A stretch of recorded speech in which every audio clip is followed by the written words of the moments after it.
अरे पार्टनर ऐसा काहे मुंह लटकोला बड़ा हो है? अरे तोरा खातिर नौकरी छूटल कौन बड़का बात बा? साहब बकलोले हुए का रे हैं? ई टेंशन नौकरी के ना छोकरी के हा। माने मैटर लबेरिया का है।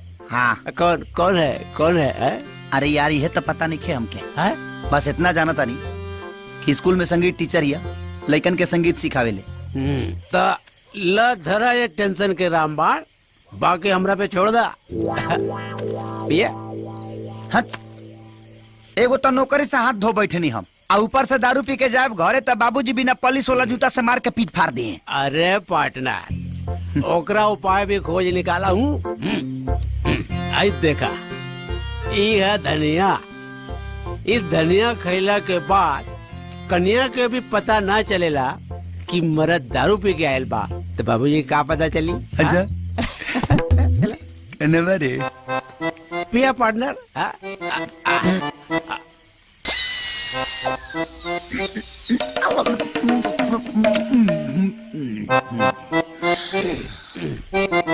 पार्टनर एगो बात पूछी? पूछा।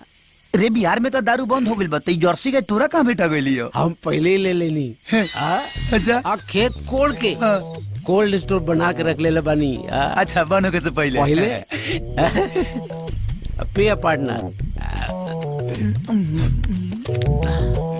पार्टनर ढेर रात हो गई बा, चल घर चल। घर चला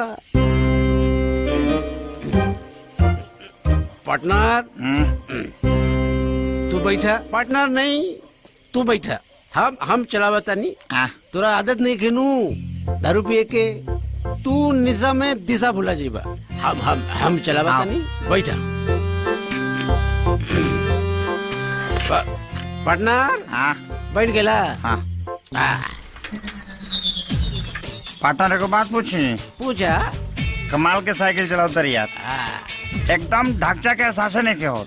पार्टनर हमरा के हल्का मिले रहेगा। अरे साइकिल चलाना भी एक कला है पार्टनर। लेकिन पार्टनर कुछ देर से साइकिल चलावता नहीं, लेकिन वो आगे वाला गछिया ना पीछे जाता ना हमने के आगे जाता नहीं जा।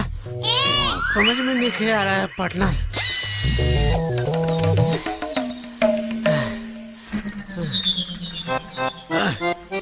रे पार्टनर पाउडिल ते मारा तरी है लंगड़ी तोर मौसम मारी है। रख मार ऐसा। अब गलती तो आदमी से ना होगा पार्टनर। छोड़ बैठ पीछे धर धनिया धर। पार्टनर घर आ गई। पार्टनर घर आ गई। पार्टनर धनिया।